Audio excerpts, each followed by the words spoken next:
우리는 종말의 시대에 살고 있습니다.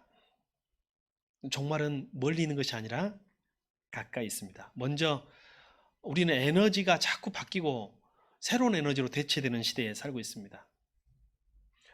여러분 어렸을 때 가족에서 난방을 했던 것은 사는 지역에 따라 달랐을 것입니다.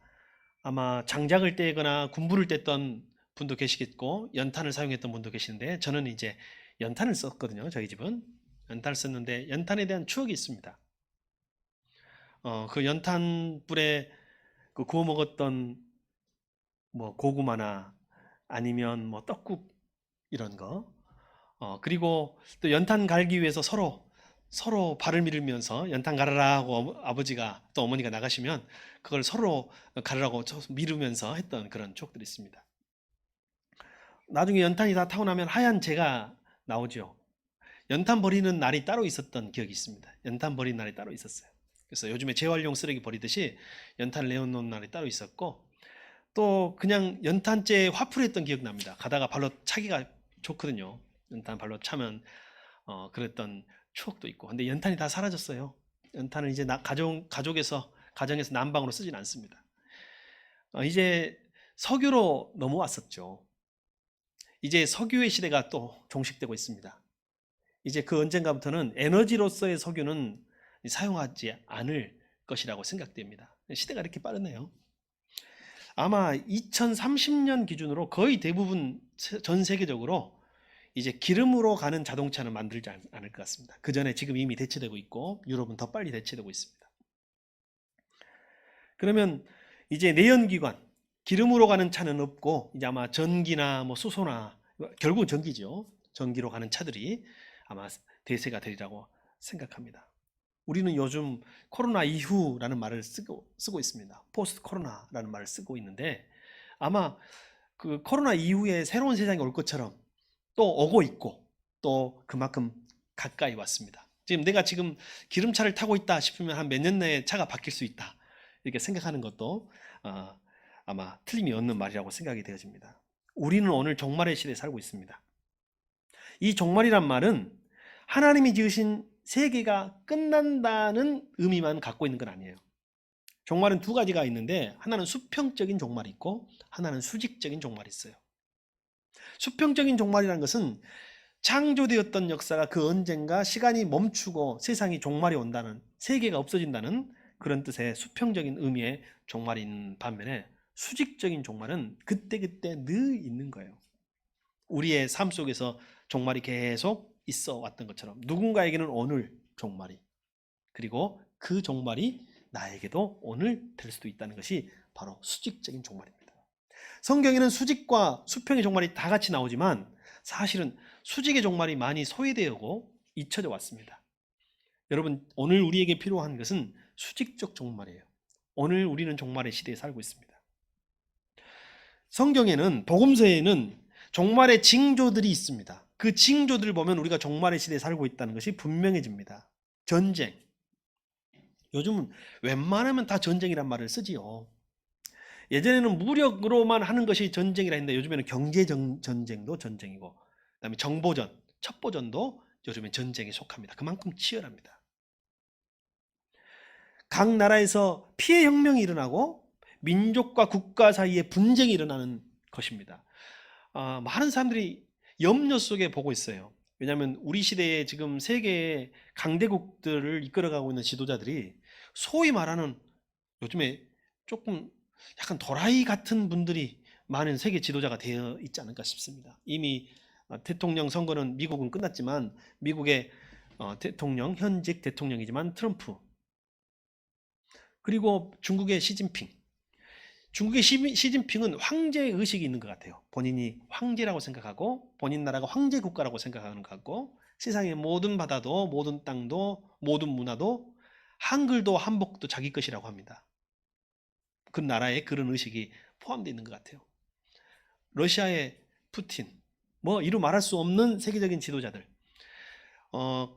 각자 국익에 맞춰 가지고 언제 전쟁이 나도 좀 이상하지 않을 정도로 긴장감이 세계에 지금 팽배한 상황 속에 있습니다. 우리는 전쟁의 소문과 전쟁의 위협 속에 살고 있습니다.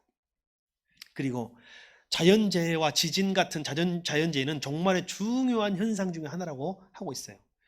올해 지진이 뭐 안 났겠어요? 코로나 때문에 다 파묻혀서 뉴스에 안 나오니까 없는 것 같지만 여전히 자연재해는 심각합니다. 근데 요즘 우리에게 눈에 띄는 종말의 징후 중에 하나가 역병입니다. 전염병. 우리는 그냥 사이클로 받아들일지 모르지만 종말의 강력한 징후 중에 하나가 전염병과 역병이라고 성경은 이야기하고 있어요. 아마 지구 온난화는 이것을 더욱 가속화시키고 있는 것 같습니다.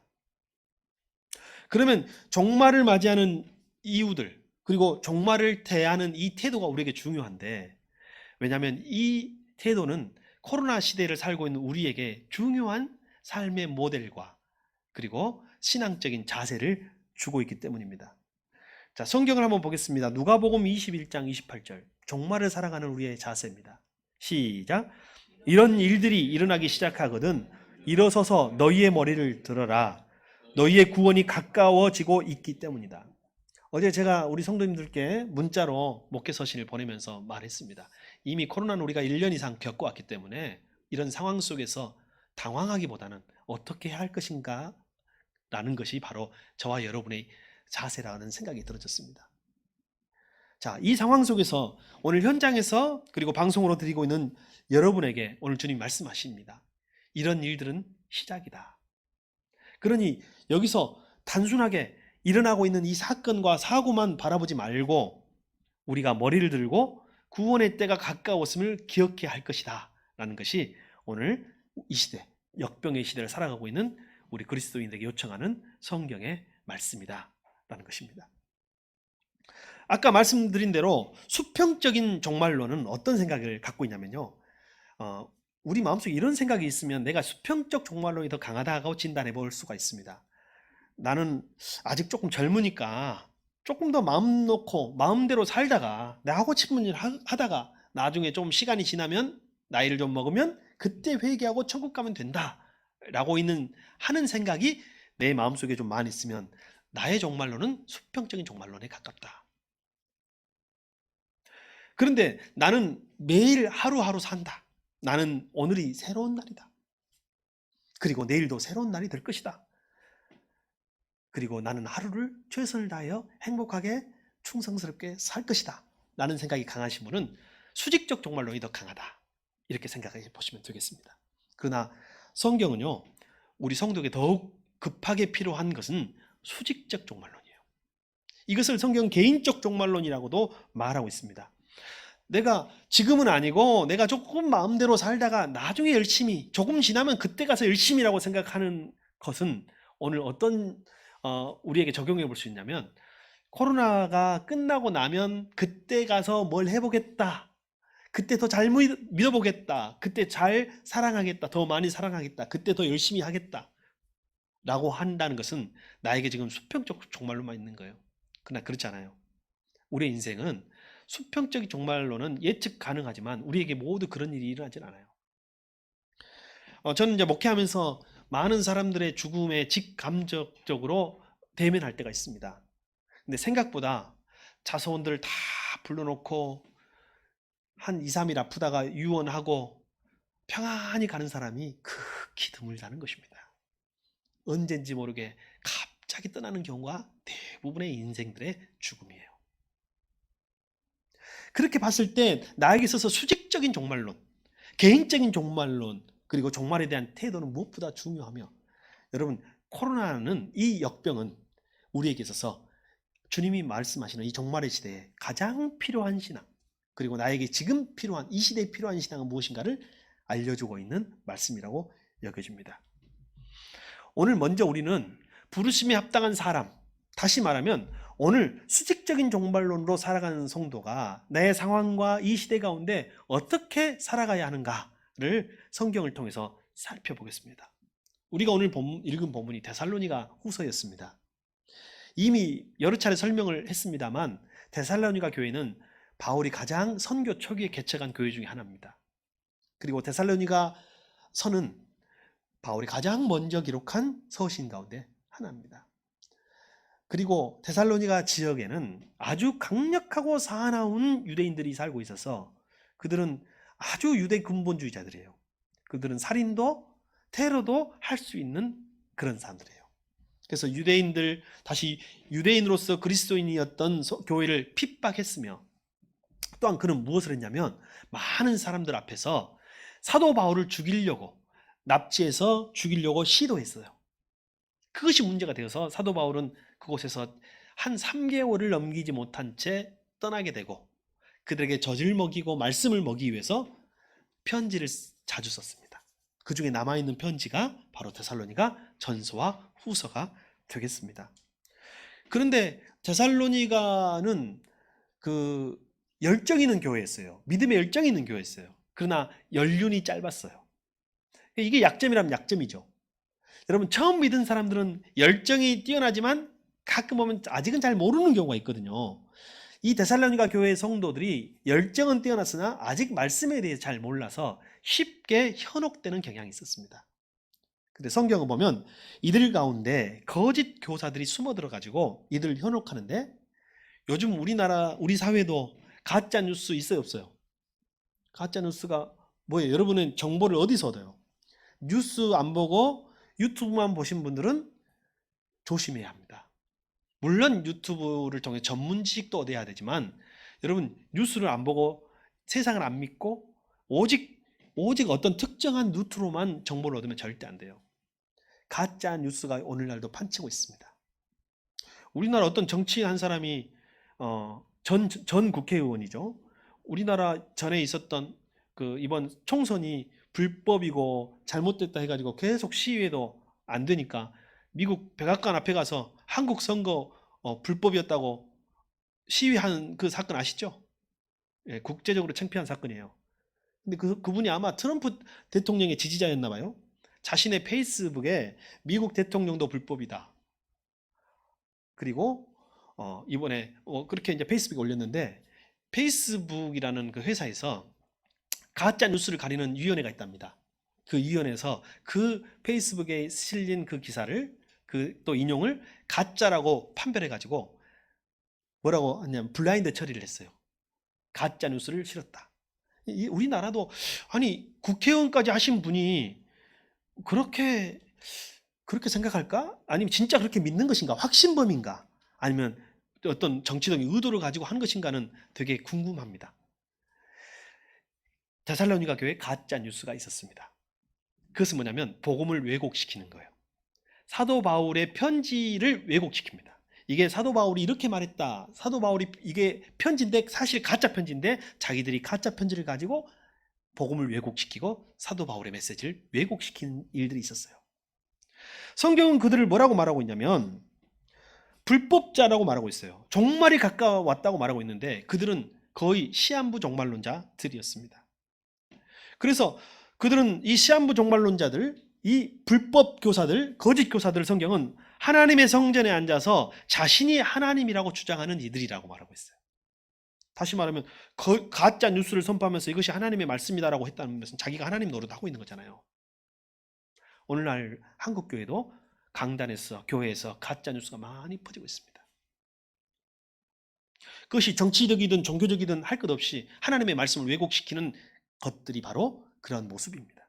이미 우리는 가짜 뉴스에 넘어가서 누구의 말도 듣지 않고 몇몇 루트로만, 아까 그런 유튜브 같은 그런 루트로만 가짜 뉴스를 접하는 이들이 교회 안에도 많이 있습니다.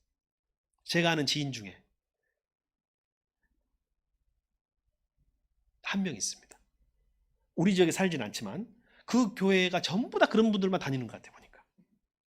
그래서 몇 번 설명을 하고 설득을 해도 넘어가요, 안 넘어가요?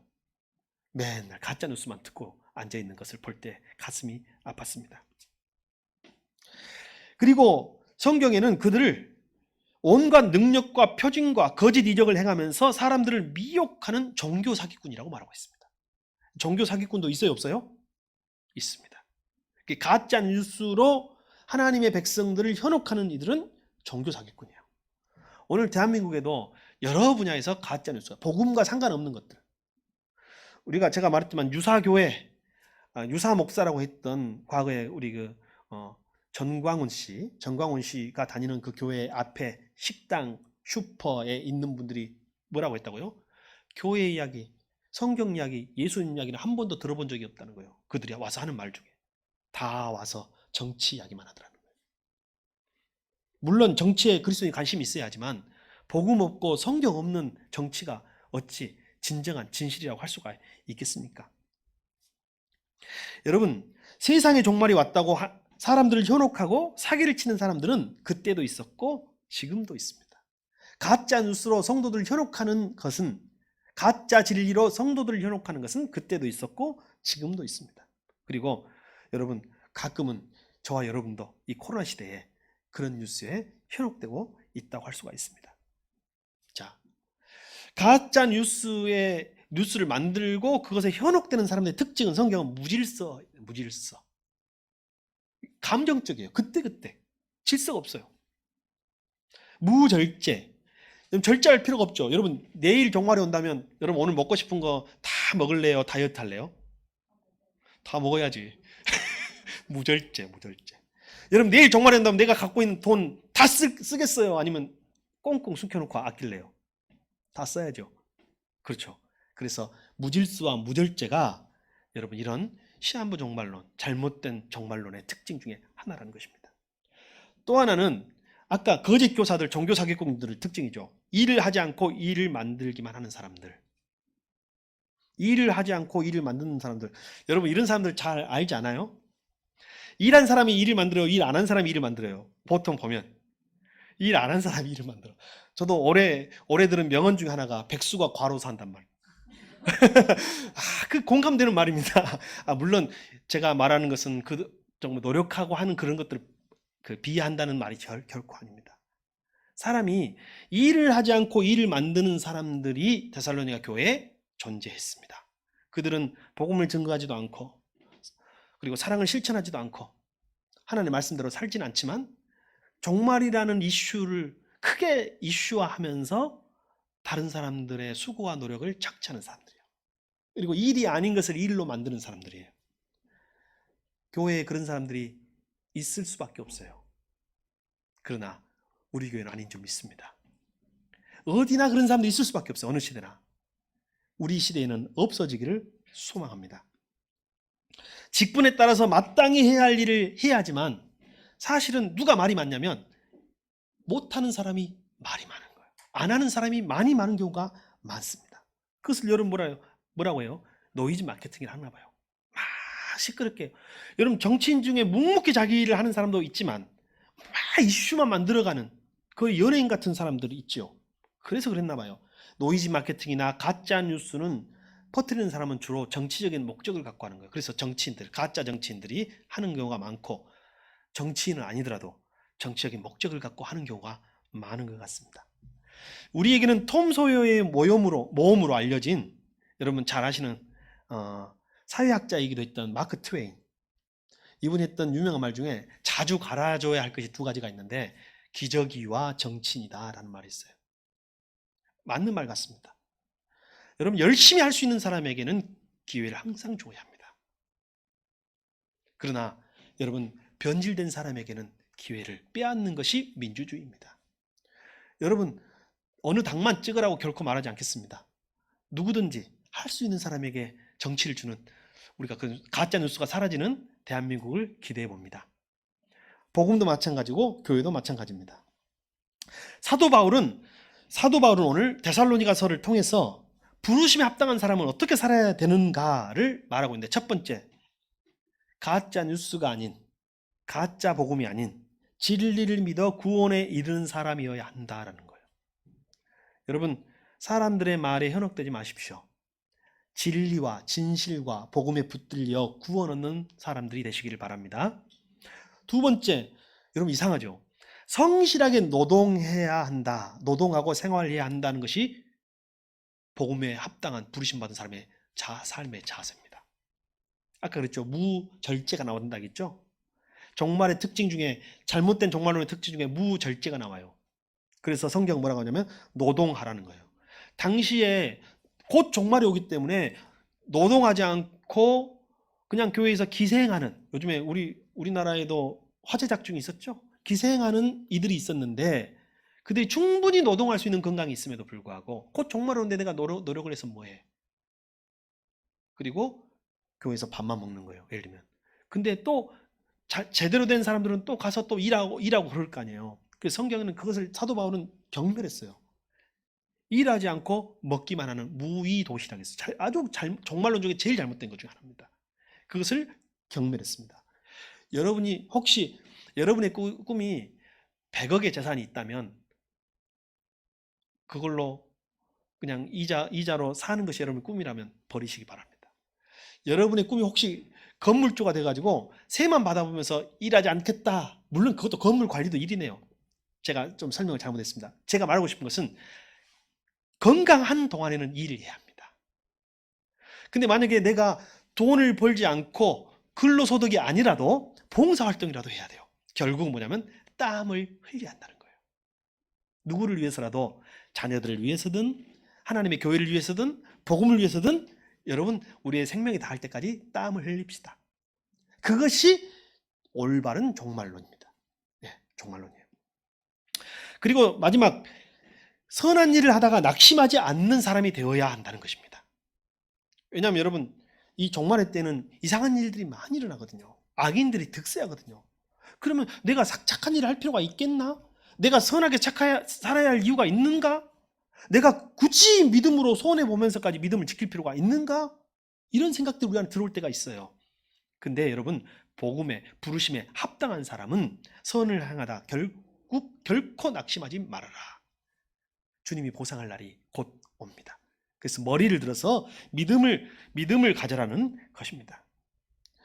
자, 우리가 오늘 읽지는 않았지만 하박국서를 보면 여러분 우리가 어떻게 부르심에 합당한 삶을 살 수 있는가? 삶의 시대는 다양합니다. 우리 개인도 다 달라요. 어제 평화롭게 잠을 자고 오늘 오신 분도 계시겠지만 어제 밤이 길고 길었던 분도 이 자리에 계십니다.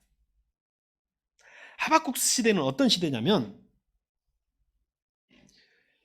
유다가 멸망을 앞두고 있을 시대입니다. 여호야김이라는 왕이 유다의 왕으로 있을 때입니다. 여호야김은 큰 나라 바벨론의 눈치를 보는 왕이었습니다. 그래서 바벨론의 조공을 바쳐야 하기 때문에 자기 백성들을 폭력으로 다스렸던 무능한 왕이었습니다. 부도덕한 왕이었습니다. 그래서 자기 백성들을 폭력으로 착취했으니 왕뿐만 아니라 힘 있는 군인들, 관료들, 그리고 공무원들은 백성들의 고열을 빨아먹고 백성들은 호소할 곳이 없었습니다. 당시에 백성들은 살려달라고 부르짖고 폭력이다라고 외치면 누구도 도와주지 않았던 시대라고 하박국서는 기록하고 있습니다. 그리고 약탈과 폭력, 다툼과 시비가 그칠 사이가 없었던 시대가 하박국서입니다. 율법은 해이해지고 법을 지킬 필요가 뭐가 있어요? 왜냐하면 법을 지키면 손해인데 그 시대는. 공의는 시행되지 못하고 악인은 의인을 협박하고 공의가 왜곡된 시대가 하박국의 시대였어요. 그리고 시간이 지난 후 바벨론의 군대는 폭풍처럼 밀려와서 사나운 짐승처럼 백성들을 잡아먹었고 유다의 백성은 입술이 떨리고 뼈가 떨리는 썩어가는 경험을 했던 시대가 하박국의 시대입니다. 여러분 어째요? 종말의 시대 아닌가요? 비록 코로나로 고생하지만 어찌 보면 우리보다 더 큰 고생과 종말의 시대를 맞이하고 있는 그들이다 할 수 있습니다. 사실 유다라는 나라는 그렇게 사라지고 말았습니다. 당시의 하박국 시대에는요, 온 세상이 끝나는 것 같은 시대였습니다. 개인적으로 수많은 사람들이 하루에 눈을 뜨면 우리나라 인사가 뭐예요? 우리나라 고유의 인사가, 우리 민족 고유의 인사가 안녕입니다. 안녕하십니까? 이게 뭔 말이에요? 풀었으면 밤새 살아 계셨네요. 밤새 별일 없으셨네요. 우리는 하룻밤 사이에 별의별 일이 많은 역사를 경험한 나라예요. 이스라엘 민족의 인사가 뭔지 아세요? 샬롬이에요. 샬롬의 뜻이 안녕과 같습니다.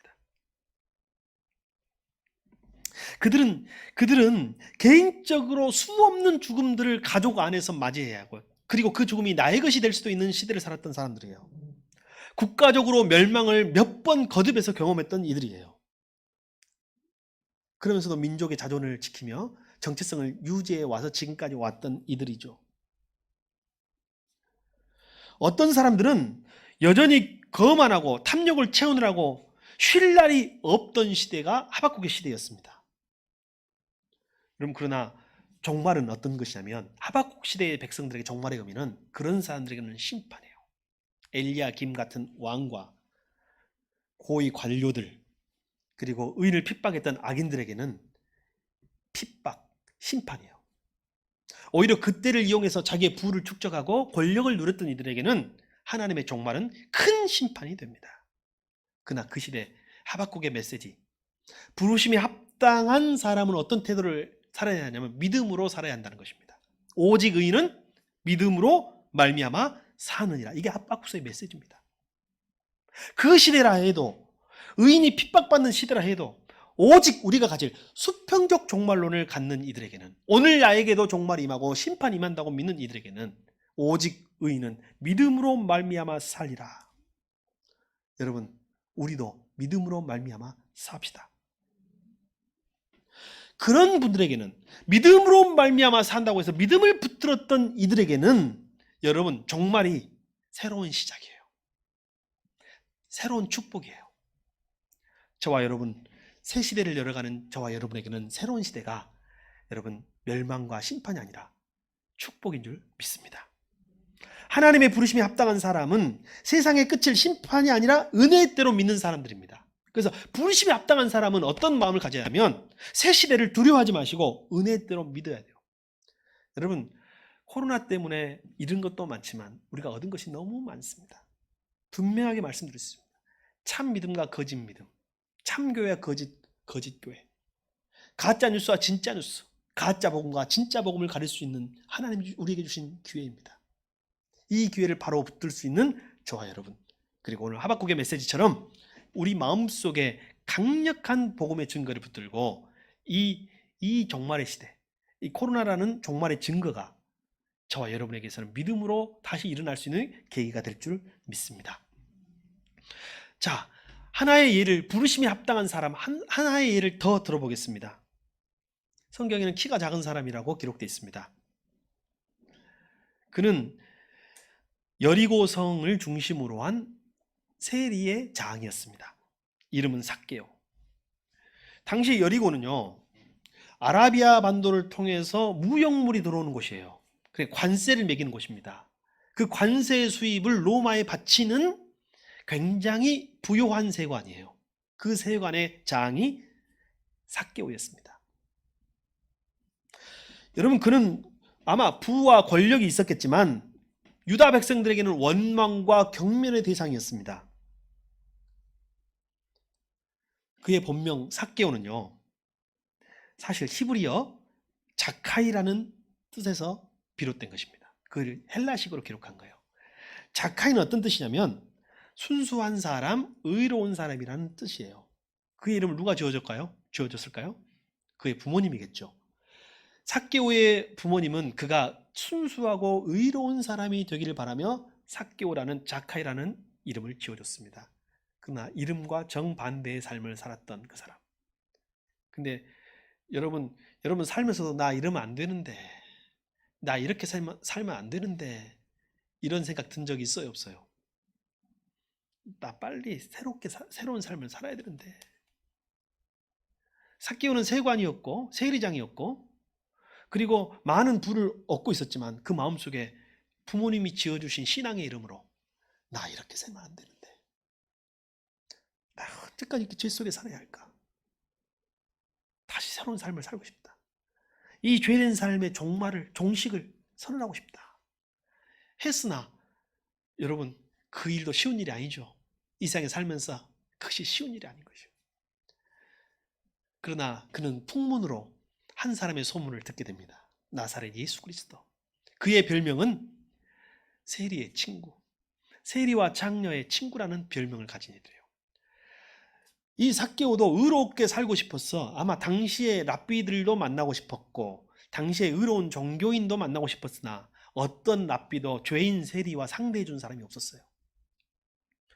어떤 종교인도 죄인이라고 정죄할 뿐이지 진짜 뉴스, 진짜 복음을 전해준 사람이 없었어요. 근데 세리의 친구라는 분이 오신다고 하니 만나고 싶어요. 체면 불구하고 찾아가요. 우리 예전 성경에는 뽕나무라고 배웠는데, 그죠? 이런 뽕나무, 삭개오가 뽕나무에 올라가잖아요. 그냥 뽕나무라고 하겠습니다. 그러나 원래는 뽕나무가 아닙니다. 우리 한국 뽕나무가 아니에요.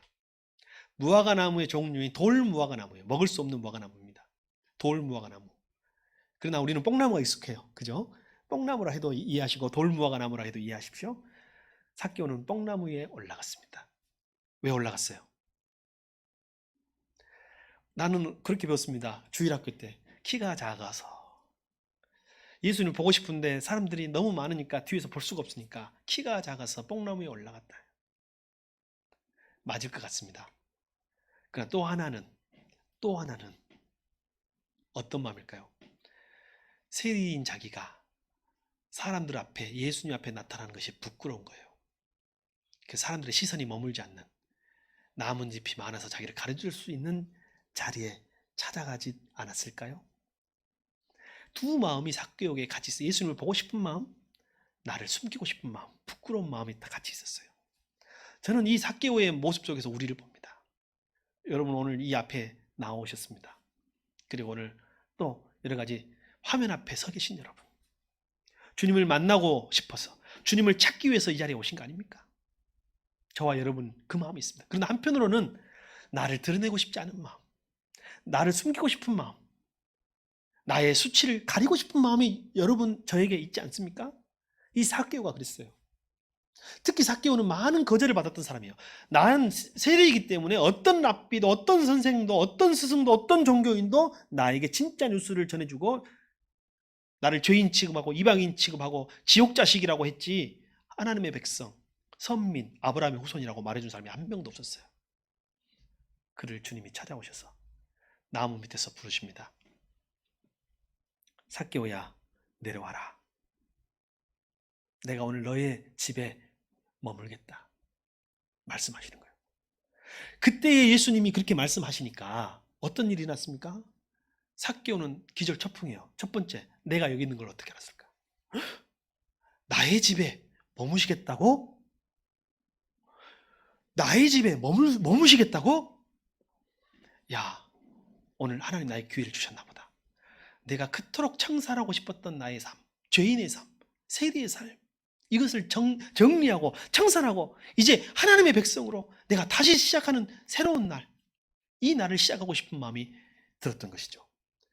삭개오가 주님께 말씀합니다. 자, 한번 봅시다. 성경 봅시다. 누가복음 19장 8절. 혹시 여러분 보이십니까?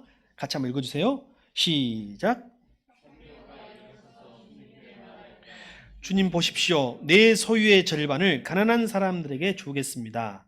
또 내가 누구에게서 강제로 빼앗은 것이 있으면 4배로 하여 갚아주겠습니다. 사람들이 수군수군 되는 거예요. 예수님이 삭개오 집에 머물려고 하니까요. 그들은 삭개오를 죄인이라고 생각하는 이들이에요. 그러나 예수님은 누구의 눈치 보지 않고 내가 오늘 너의 집에, 삭개오를 친히 찾아오셔서 내가 오늘 너희 집에 유숙하겠다 말씀하십니다. 여러분, 삭개오의 변화된 모습은 무엇에 나타납니까? 이게 진짜 복음에 붙들린 자의 모습이에요. 진짜 복음을 받아들였냐, 내 안에 진짜 복음이 있냐, 가짜 복음이 있냐의 중요한 특징은 뭐냐면 변화입니다. 변화.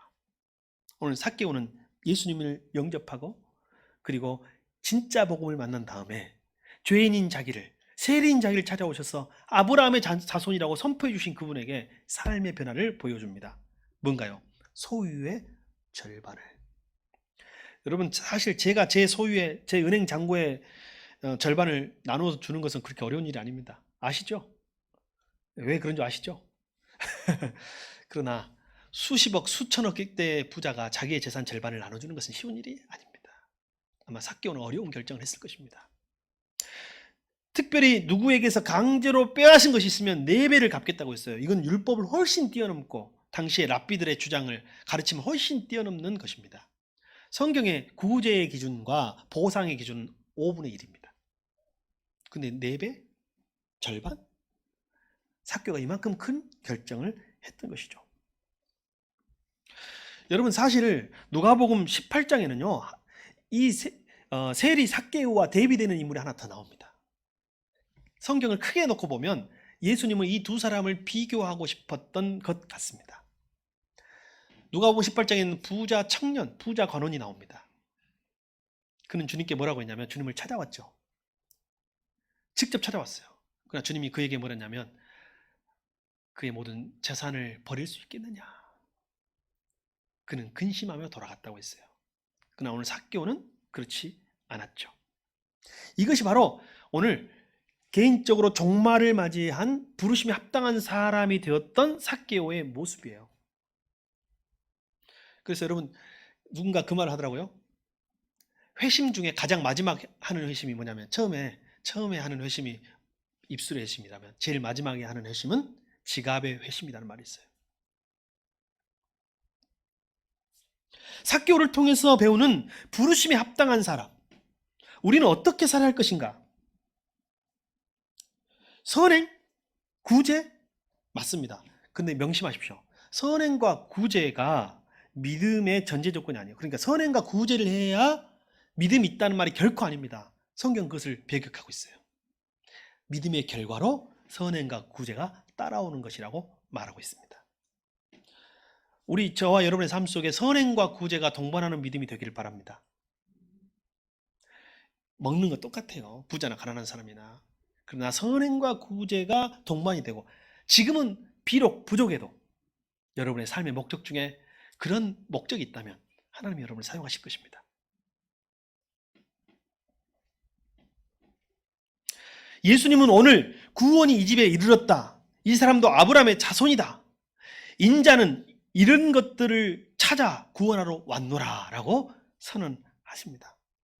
비록 세리로서 당시의 사람들은 증오와 경멸을 했지만 예수님은 그를 찾아가신 것이다.